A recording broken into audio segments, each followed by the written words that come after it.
Vous allez bien? Ah, alors comment vous allez depuis la dernière fois? Ouais, parce que vous m'avez dit que vous avez mis mal la dernière fois. Ah oui. Mais je suis désolé, si je vous ai mis mal, c'est pas le but. Oui. Moi, mon but, c'est d'annoncer l'évangile, pas de remplir un bâtiment. Parce que l'évangile sauve, l'évangile transforme. Et ce que Dieu demande, c'est une relation personnelle.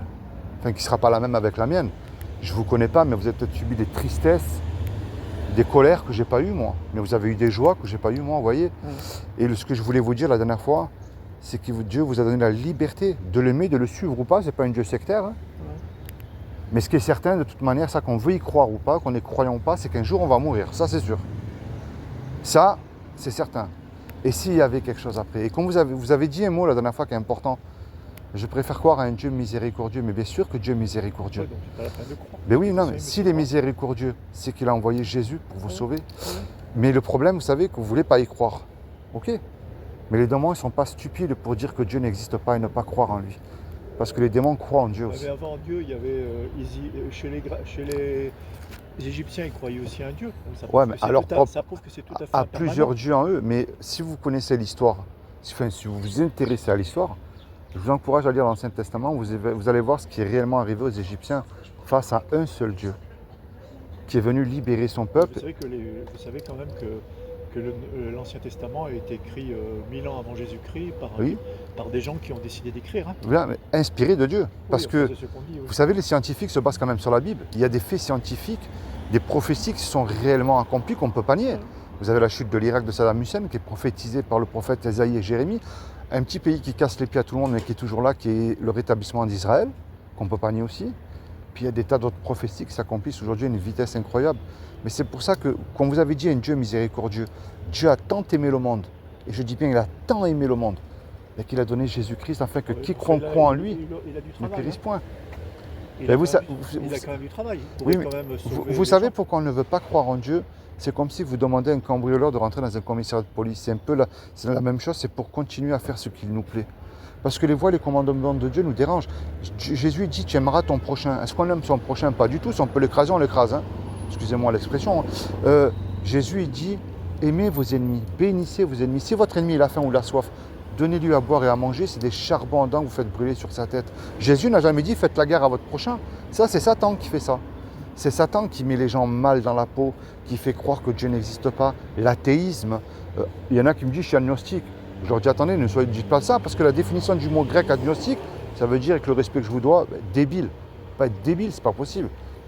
On apprend et on découvre chaque jour des choses. Moi, je ne suis pas mieux que quiconque. Hein. J'étais un ancien dealer, j'ai fait la prison.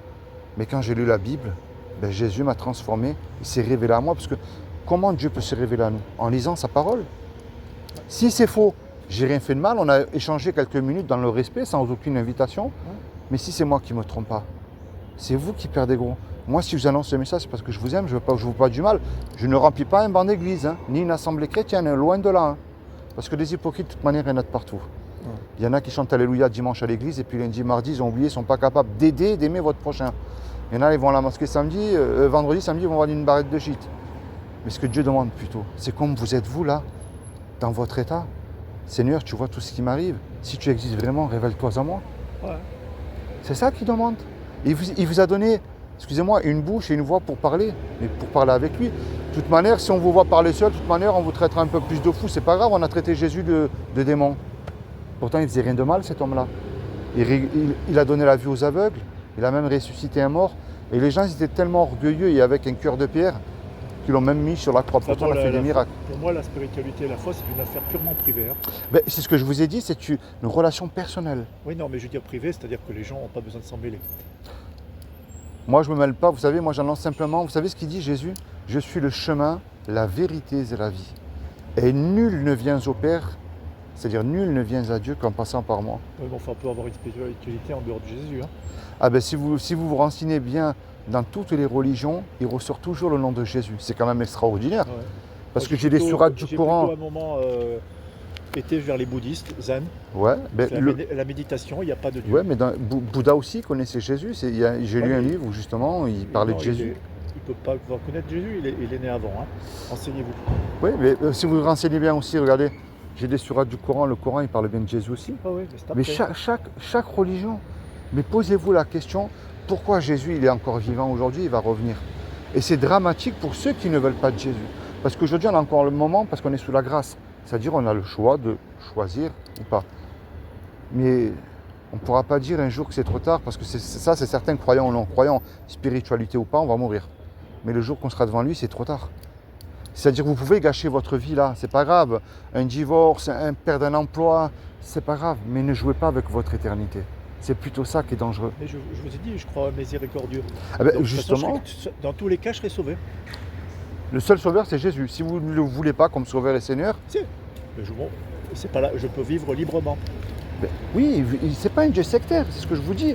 Mais moi, je vous encourage quand même à placer votre foi gros comme un grain de moutarde en Sauf lui. si ça me rend malade, d'accord? Vous savez, si ça rend malade, je vais vous dire moi une chose. Il n'y a que les démons qui peuvent rendre l'être humain malade. Oui, mais moi je vous dis. Jésus, non, c'est pas vrai. Il a libéré une femme qui était hantée de 7 démons. Oui, mais moi je vous Et dis, là- ça me rend malade. C'est-à-dire, ça vous rend malade. C'est-à-dire. Bah, de penser à Dieu, ça me rend malade. Je préfère être libre. Mais non, vous n'avez pas besoin de vous rendre malade pour ça. Vous pouvez lui dire ben merci Seigneur parce qu'aujourd'hui tu m'accordes la vie. Je te rends grâce pour le repas que tu m'accordes aujourd'hui. Merci pour les enfants que tu m'as donnés. Oui. Apprends-moi à marcher humblement, à aimer Ce qui mon rend malade, c'est la prochain. culpabilité qu'il y a derrière aussi. Vous savez, la dernière fois, vous m'avez dit un mot La qui culpabilité. vous m'avez dit un mot qui était important, enfin plutôt une phrase qui était importante la dernière fois. Et je ne vous ai pas oublié, j'ai prié pour vous. Vous m'avez dit la dernière fois, quand on s'est rencontrés au jardin, mon psychiatre m'a éloigné de la foi. Posez-vous la question, comment un psychiatre peut éloigner quelqu'un de la foi? Et que Jésus dit, si vous aurez la foi, vous direz à votre montagne de se jeter à la mer. Ça fait 30 ans que je le fréquente, donc il m'a Ouais. éloigné de la foi pour justement me libérer. D'accord. Parce que j'étais enfermé dans la foi et donc je ne vivais pas. Dans quelle foi vous étiez, si ce n'est pas La foi indiscret? chrétienne. La foi chrétienne, mais alors, parce qu'il y a différentes branches chrétiennes. Non, Catholique, catholique. témoin. Ah, voilà. Alors, je vais vous expliquer. Le catholicisme, ce n'est pas la chrétienté, pas du tout. C'est une Et vous êtes usurpation. quoi alors, mormon? Chrétien de la Bible, tout simplement. Oui, enfin, Je c'est suis pas chrétien possible. de la Bible. Vous êtes soit Si- témoin Jéhovah. Ah soit- non, évangélique. Ah voilà, c'est ça. Ouais. Donc les évangélistes, Alors- c'est ceux qui soutiennent Trump aussi, c'est ça? Pas du tout, ça c'est des faux. Et alors attention, le diable se déguise en ange de lumière, parce que moi je me base sur ce que dit la Bible, pas sur ce que dit un homme. Ouais. Moi je peux me tromper, vous pouvez vous tromper, un pasteur peut se tromper, un imam aussi, un Enfin, pape moi, ce qui est aussi. plus important aujourd'hui, c'est de savoir comment ça se fait qu'on donne 210 milliards aux entreprises Ouais, alors que les gens crèvent de faim. d'accord. Comment ça se fait qu'on fait la guerre? Mais je vais vous rajouter moi un petit plus. Comment ça se fait que moi je suis chrétien, que je demande de l'aide des fois à des frères et sœurs en Christ pour distribuer la Bible gratuitement dans la rue, pour leur encourager à lire la Bible Hein? et ne pas prendre pour argent comptant ce que je dis, mais à lire la Bible. Et on ne m'aide pas non plus. Mais je vais vous expliquer pourquoi. Il y a de faux frères, il y a de fausses sœurs chrétiens ou chrétiennes. On se dit chrétien, on connaît Jésus des bouts des lèvres, mais est-ce qu'on le connaît du cœur? Parce que quand on le connaît du cœur, un bon arbre ne peut porter que de bons fruits. Un mauvais arbre ne peut pas porter. Et ce que vous me disiez sur le catholicisme, c'est une usurpation. Si vous lisez la Bible, il n'est jamais écrit de prier Marie. Il n'y avait pas de pape. Jésus ne se baladait pas en papa mobile. Hein. Il n'avait pas des gardes du corps autour de lui. Il était plutôt avec des gens comme vous, qui étaient mal dans leur peau, des prostituées, des ivrognes. Pas pour devenir comme eux, pour leur montrer le véritable chemin qui mène à la vie éternelle. Vous me parlez de Trump. Ben, excusez-moi, quand vous voyez Trump qui se prend avec une statue en or, c'est la même histoire que Nebuchadnezzar dans la Bible. Et oui, Trump, je suis désolé, c'est pas un chrétien. Parce que quand on fait la guerre à son prochain, il n'est pas écrit dans la Bible de faire la guerre à son prochain. Tu ne tueras point. Et pour moi, les gens qui tuent les autres pour des territoires, pour ceci, cela, ben c'est que le diable. Vous voyez? Et moi, je vous aime et franchement, que le Seigneur vous bénisse, monsieur. D'accord. Et qu'il Allez. vous accorde la paix dans votre cœur et son amour à lui, qui surpasse vraiment toute difficulté. La spiritualité, monsieur, je vous le dis sincèrement, mettez ça à la poubelle. Placez votre foi en Jésus, lisez la Bible, c'est tout, pas plus. Si vous voulez aller dans une église, ça c'est votre choix à vous personnel. Mais moi, je ne fais aucune invitation. Vous avez sur mon traité que je donne, il n'y a aucune adresse, aucun numéro de téléphone. C'est juste l'évangile derrière, pas plus. Et libre à vous de croire ou de ne pas croire. Bien, ben Et merci. si je vous rencontre aujourd'hui, ce n'est pas le hasard, monsieur. Mais je peux vous dire une chose, et je termine avec ça. C'est la boîte à C'est- livres là-bas où je vais tous les jours. C'est que Jésus vous aime. Et vous savez, moi, je ne voulais pas passer ici, sur ce jardin. Vous savez où je voulais aller tout à l'heure? Non. Quand je suis descendu du train de Niceville, je voulais aller au jardin où je vous avais rencontré la première fois. Mais il y a quelque chose qui m'a dit de venir là et je vous vois. Bon, Mais que Dieu vous bénisse, ça m'a fait plaisir de vous avoir rencontré. ok. Allez, on Soyez bénis, au revoir.